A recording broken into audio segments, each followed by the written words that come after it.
টানা ঝরছে বৃষ্টি, কখনো ঝিরিঝিরি, কখনো ঝমঝমিয়ে। এর মাঝে কখনো কখনো দিচ্ছে স্বল্প বিরতি। এমন অবস্থায় বৃষ্টি নিয়ে দুঃসংবাদ দিয়েছে আবহাওয়া অধিদপ্তর। সেই সঙ্গে আরও অবনতির দিকে যাচ্ছে দেশের ৯ জেলার বন্যা পরিস্থিতি। বিস্তারিত জানাচ্ছেন শেখ ফরিদ।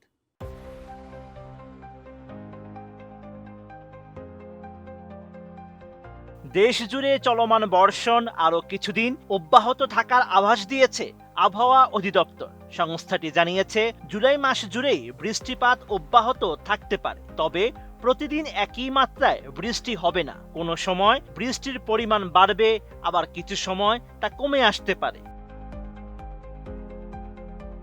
১৩ই জুলাই আবহাওয়া অধিদপ্তরের আবহাওয়াবিদ নাইমা বাতেন জানিয়েছেন ১৪ ও ১৫ই জুলাই বৃষ্টির প্রবণতা তুলনামূলক কম থাকতে পারে, তবে মৌসুমী বায়ু সক্রিয় থাকায় ১৬ই জুলাই থেকে দেশের বিভিন্ন অঞ্চলে আবারও বৃষ্টিপাত বাড়ার সম্ভাবনা রয়েছে।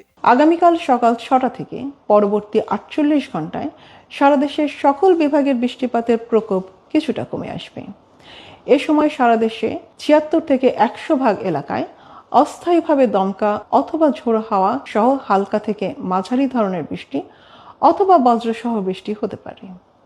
এ সময় দিনের তাপমাত্রা ৩১ থেকে ৩৬ ডিগ্রি সেলসিয়াস এবং রাতের তাপমাত্রা ২৪ থেকে ২৮ ডিগ্রি সেলসিয়াসের মধ্যে থাকতে পারে। আগামী ১৬ তারিখ থেকে পরবর্তী ৪৮ ঘন্টায় সারা দেশে বৃষ্টিপাতের প্রবণতা বাড়তে পারে। এ সময় সারা দেশের অধিকাংশ স্থানে মাঝারি ধরনের ভারী থেকে অতি ভারী বৃষ্টি অথবা বজ্রসহ বৃষ্টি হতে পারে। এ সময় দিনের তাপমাত্রা ৩০ থেকে ৩৫ ডিগ্রি সেলসিয়াস এবং রাতের তাপমাত্রা ২৪ থেকে ২৮ ডিগ্রি সেলসিয়াসের মধ্যে থাকতে পারে। ৩২ ইঞ্চি জেভিকো টিভি এখন মাত্র ১৫,০০০ টাকায়, সাথে পাচ্ছেন ৩ বছরের প্যানেল ওয়ারেন্টি। এদিকে দেশের উত্তর পূর্বাঞ্চল ও উত্তরাঞ্চলে ৯টি জেলা নদী সংলগ্ন নিম্নাঞ্চলে আগামী ২৪ থেকে ৪৮ ঘন্টার মধ্যে কোথাও কোথাও স্বল্পমেয়াদী বন্যা পরিস্থিতির সৃষ্টি অথবা বিদ্যমান পরিস্থিতির আরও কিছুটা অবনতি হতে পারে। ১৩ই জুলাই এমন তথ্য জানিয়েছে পানি উন্নয়ন বোর্ডের বন্যা পূর্বাভাস ও সতর্কীকরণ কেন্দ্র। সংস্থাটির সর্বশেষ পূর্বাভাস অনুযায়ী উত্তর পূর্বাঞ্চলের সিলেট, সুনামগঞ্জ, নেত্রকোনা, শেরপুর ও ময়মনসিংহ এবং উত্তরাঞ্চলের নীলফামারী, লালমনিরহাট, রংপুর ও কুড়িগ্রাম জেলার নদী সংলগ্ন নিম্নাঞ্চলে কোথাও কোথাও স্বল্পমেয়াদী বন্যা পরিস্থিতির সৃষ্টি অথবা অবনতি হতে পারে। এছাড়া বর্তমানে দেশের ৪টি নদীর ৪টি স্টেশনে পানি বিপদসীমার উপর দিয়ে প্রবাহিত হচ্ছে।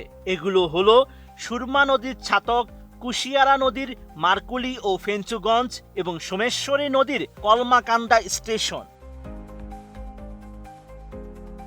অন্যদিকে পার্বত্য অঞ্চলে বন্যা পরিস্থিতির উন্নতির আভাস দিয়েছে পূর্বাভাস কেন্দ্র। আগামী ২৪ ঘন্টায় বান্দরবন, চট্টগ্রাম ও কক্সবাজার জেলায় সাঙ্গু ও মাতামুহুরী নদী সংলগ্ন নিম্নাঞ্চলে বন্যা পরিস্থিতির উন্নতি অব্যাহত থাকতে পারে। Sheikh Farid, ATN news.